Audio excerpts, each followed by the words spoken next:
nous allons passer au thème central, j'allais dire presque, qui a été à la base de notre réflexion commune avec Jessica et toute l'équipe sur ce projet, à savoir la formation. Le terme a été énormément employé depuis hier matin, que ce soit le besoin de formation, le manque de formation, l'impératif de formation, enfin, quoi qu'il en soit, ça doit rester au cœur des préoccupations. Et il a été dit également à plusieurs reprises que la formation, si elle s'arrête au moment du diplôme, je pense qu'on sera tous d'accord pour dire qu'elle va vite devenir, si ce n'est obsolète, en tout cas bien moins efficace. La question que j'avais, c'était en quoi nos formations prennent à bras le corps la question de la vulnérabilité. J'ai envie de dire que c'est le fil rouge aussi. C'est pas, on va pas faire un cours de 2 heures, 10 heures midi sur la vulnérabilité. La vulnérabilité, elle est abordée dans plein d'axes. Elle est abordée au niveau, bien sûr, des pathologies, au niveau de l'accueil du jeune enfant, au niveau, on va dire, de l'accueil des familles, la parentalité, etc. C'est un axe transversal tout au long de la formation, qu'elle soit au niveau des auxiliaires de puériculture ou qu'elle soit au niveau des infirmiers et infirmières puéricultrices. Concrètement, c'est quoi? Ce sont pour les auxiliaires de puériculture des TD sur les facteurs de vulnérabilité, puisque la vulnérabilité, c'est une définition, c'est un concept, mais je pense que c'est beaucoup plus important de savoir quels sont les facteurs. C'est de comprendre qu'est-ce qui va faire que cet enfant va être vulnérable et qu'est-ce que je peux mettre en place. C'est aussi sur des échanges, sur des situations concrètes. Nous le faisons beaucoup au retour de stage. On leur demande, alors je sais que parfois ça les embête, nos élèves, nos apprenants, d'expliquer, de ramener une situation, mais c'est important à la fois pour expliquer ce qu'elles ont vu et à la fois aussi pour déposer ce qu'elles ont vu. C'est autre chose. C'est important de déposer, et je crois que ça a été dit plusieurs fois au cours de ces journées, c'est important de déposer. Et puis moi, comme j'ai envie de reprendre la parole d'un de mes collègues, quand on a parlé de la maltraitance, il y a eu il y a eu la question qu'est-ce qu'on fait, comment on reconnaît, et je reprendrai quelque chose que mon collègue Bruno dit toujours, quand il y a un doute, il n'y a pas de doute. Et j'ai envie de dire, si vous avez un doute, parlez-en. Nous, on le dit beaucoup au niveau de nos apprenants. Vous avez des référents pédagogiques. Je suis là aussi. Et cette année, effectivement, on a eu à régler ces problématiques. C'est aussi au niveau... ce qui est important, nous, en tant que formateurs, en tant que référents, c'est aussi d'expliquer quel est le contexte. Il faut comprendre le contexte. Dire aux élèves, voilà, attention, le contexte, il peut être aggravant, il peut être au contraire plus sécurisant. Au niveau des puéricultrices, il y a les travaux d'EMS. Alors l'EMS, je ne me rappelle jamais ce que ça veut dire.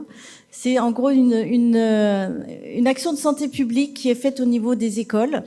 Et elles sont là confrontées directement aussi à la vulnérabilité des enfants. Ça, ce sont donc tout ce qui est fait au cours de l'année, puisque que ce soit puéricultrice ou auxiliaire de puériculture, la formation dure 1 an, qui à mon avis est bien insuffisante. Le but de former à la vulnérabilité, c'est aussi de permettre, non pas d'expliquer ce que c'est, mais de leur donner les outils pour apprendre à identifier les situations à risque, repérer les fragilités qui sont associées, fragilités familiales, sociales.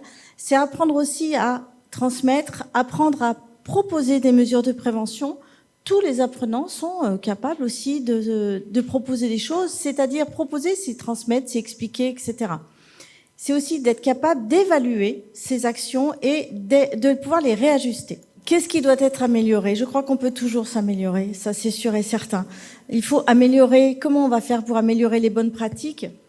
Alors on en a parlé beaucoup, mais je crois que c'est encore insuffisant. C'est aussi ce qu'on fait peut-être pas assez encore, c'est d'expliquer les risques numériques. Vraiment aussi les risques au niveau des écrans. Et pour cela, on fait venir le plus possible des témoignages, parce qu'on est bien d'accord, un cours magistral, c'est pas, au bout d'un moment, ça endort. Un témoignage, ça a beaucoup plus de poids. C'est aussi renforcer le travail d'analyse. C'est de permettre aux apprenants d'apprendre. Alors je sais que c'est pareil, ça les fatigue, pour ne pas dire un autre terme, quand on dit il faut faire de la réflexivité, il faut faire du travail d'analyse. C'est ça, c'est uniquement ça. Quand vous saurez analyser une situation, c'est-à-dire analyser, c'est être capable de mobiliser le champ juridique, c'est d'être capable de mobiliser le champ du développement de l'enfant, c'est être capable de mobiliser le champ de la famille, du social. C'est ça le travail d'analyse. Et c'est de dire à la fin, OK, j'ai un doute. Ce qu'on met en place aussi, ce sont les APP, on en a beaucoup parlé, c'est l'analyse des pratiques professionnelles. C'est pareil, hein, on est devant un psychologue, on est devant la référente, il faut expliquer ce qu'on a vu, on n'a pas envie, parfois le stage s'est mal passé, on n'a pas envie d'y retourner, on n'a pas envie d'y retourner virtuellement, de réexpliquer. Et pourtant, c'est essentiel, effectivement, de développer ces analyses de pratiques, peut-être plus que d'autres cours purement magistraux. On en a besoin, on a besoin de connaissances, ça c'est sûr, mais on a besoin d'analyser, ça c'est important. En conclusion, suite à cette journée et demie, quelque chose qui a été très important, qui a été dit hier et tout au long, c'est de connaître la formation de l'autre.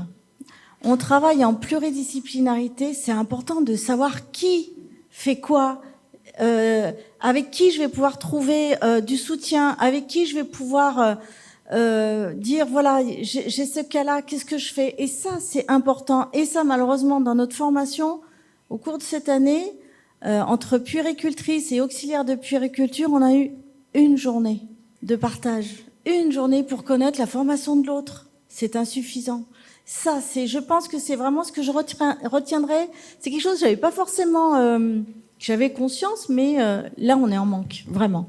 C'est important de connaître les EJ, les infirmières puéricultrices, les auxiliaires de puériculture, les CAP petite enfance, le travailleur social, les TISF. C'est ça qui est important et c'est ça qui nous manque. Je reviens sur l'idée très vite de connaître le métier de l'autre et sa manière de travailler, ses attributions, ses limites aussi. C'est ce qui fait qu'on va être dans un maillage, on parle beaucoup de maillage depuis hier, plutôt que dans une juxtaposition ou encore une fois un empilement de métiers qui se regardent, qui s'apprécient plus ou moins en tant que personne, sauf que la collaboration en tant que telle, au bénéfice des patients, des enfants, ne peut pas se mettre en œuvre correctement. Depuis 2016, avec vous, on travaille justement sur la formation des assistants maternels et qui sont maintenant reconnus comme des professionnels de la petite enfance. Et de ce fait, elles ont une formation qui a évolué aussi, qui a approfondi sur une meilleure connaissance justement du développement de l'enfant et l'enjeu qu'il y a dans le cadre de la parentalité, aussi du soutien à la parentalité. Parce que être mère ou père n'est pas suffisant pour prendre en charge d'autres enfants qui ne sont pas les siens. Voilà. C'est parce qu'avant on disait vous êtes mère ou père, vous pouvez prendre en charge des enfants sans problème. Et on s'aperçoit que c'est pas aussi simple que ça, y compris, on a vu, dans des équipes solides qui sont au sein des crèches, qui sont en ce moment très fragilisées. On voit bien les conséquences que ça a quand il n'y a plus le cadre contenant et qui permet la réflexion aussi et le soutien à ces professionnels qui prennent justement en charge un enfant, et l'enfant est un être vulnérable. Les assistantes maternelles ne font pas que garder des enfants. Je pense que ça aussi, il faut absolument que ça sorte du vocabulaire, que ce soit les établissements d'accueil du jeune enfant ou les assistantes maternelles ou les ASFAM accueillent des enfants, accueillent des parents. Et effectivement, parce qu'elles accueillent l'enfant et qu'elles ont un rôle de conseil, de veille vis-à-vis des parents, on revient à notre sujet. C'est ce qui produit une prévention de la vulnérabilité aussi. Ça compte énormément. Et pour ça, donc, la formation, elle a été augmentée. Elle est faite en 2 temps. Alors, on va dire 120 heures, c'est pas énorme, mais on va dire que c'est mieux que rien. Et notamment 80 heures avant l'accueil, parce qu'on s'est rendu compte quand même que c'était important d'avoir des connaissances au moins minimales, des fondamentaux de base sur le développement de l'enfance, sur ce que c'est qu'être parent. Et voilà, donc ça c'est quelque chose qui est important. Et donc 80 heures avant l'accueil et après dans les 3 ans suivants, après l'accueil de l'enfant, d'un enfant.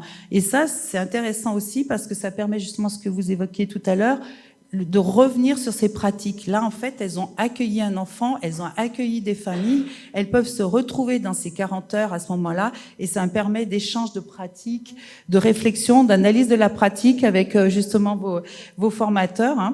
Et ça, elles y trouvent vraiment un intérêt parce que quand même, le métier d'assistante maternelle est un métier assez dans un contexte qui se fait dans un contexte particulier. Durant la formation, justement, on leur apprend à savoir observer, à savoir repérer donc les problèmes de développement d'un enfant, quand on a quand même les bases un petit peu, savoir interpeller les professionnels de la PMI notamment, parce que la PMI est souvent vue comme les collègues, donc les collègues des territoires, des PMI dans les maisons de la métropole, qui suivent les assistants maternels, et elles sont les personnes ressources aussi pour tous ces problèmes-là. Et donc, on leur explique bien aux assistants maternels que la PMI, elle est là, comme les relais petite enfance, pour les écouter quand elles ont des difficultés. On leur apprend aussi à savoir alerter, à connaître les numéros d'urgence, et notamment dans les problématiques de négligence ou de maltraitance, si elles ont un doute, ne pas rester seules. Donc en parler aux personnes que je viens d'évoquer, mais il y a aussi le numéro 119, ça, elles le connaissent aussi, pour justement, comme on le disait tout à l'heure, en tant que citoyenne même, signaler des préoccupations, quoi, voilà. Les parents peuvent être aussi démunis face à la parentalité, et les assistants maternels se retrouvent parfois face à des difficultés de couple aussi. Alors moi, je voudrais rebondir sur une chose. Vous avez dit être parent ne suffit pas, et je suis entièrement d'accord avec vous. Être assistant maternel, c'est un vrai métier. Et du fait qu'il y ait une formation en amont et même tout au long de la vie professionnelle, démontre qu'il y a une véritable professionnalisation. C'est pas, on ne garde pas les enfants des autres parce qu'on est parent, on dépanne pas d'autres parents. C'est un vrai travail. Et cette formation permet en effet deux choses, vous l'avez bien souligné, de gagner la confiance des parents et aussi d'avoir une reconnaissance.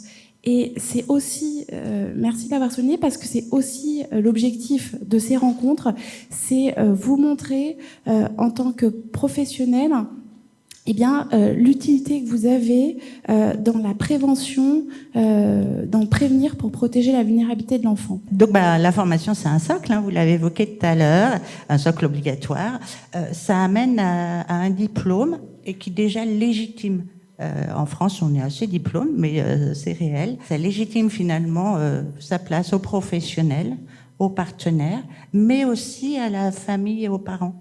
Quand tu rencontres, vous disiez, il faut que vous soyez sûr de vous. Quand tu rencontres une puère, ils ont une image de la personne qu'ils rencontrent. Ils savent qu'ils rencontrent une professionnelle. Donc, vous pouvez un peu vous asseoir déjà sur cette question-là. Mais pas que finalement.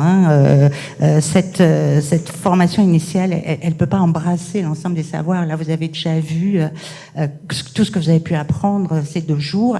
Et moi, vu de mon vieil âge, qu'est-ce que je peux apprendre tout le temps et encore et encore.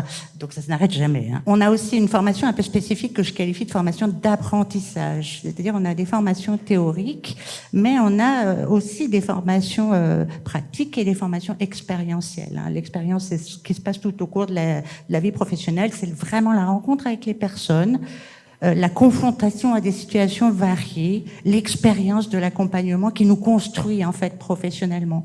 Donc très clairement, quand on est jeune professionnel, j'arrive à saisir que on sait qu'on sait pas tout et que ça va être peut-être un peu difficile, mais non, step by step, on avance. Donc cette dimension expérientielle, elle commence avec les stages. Les stages, c'est déjà entrer, c'est pas que le savoir pratique, c'est aussi un début de situation expérientielle. Je voulais évoquer 2 outils, en fait, dans cette question des savoirs et puis de la façon d'être. C'est l'écoute et le travail en équipe. Pour mettre en œuvre, en fait, un accompagnement, parce qu'on est tous dans le métier de l'accompagnement. Il faut essayer de créer un lien avec les parents et éventuellement avec l'enfant en fonction de son âge. En fait, qui dit lien dit rapprochement. Et qui dit rapprochement dit finalement espace à parcourir.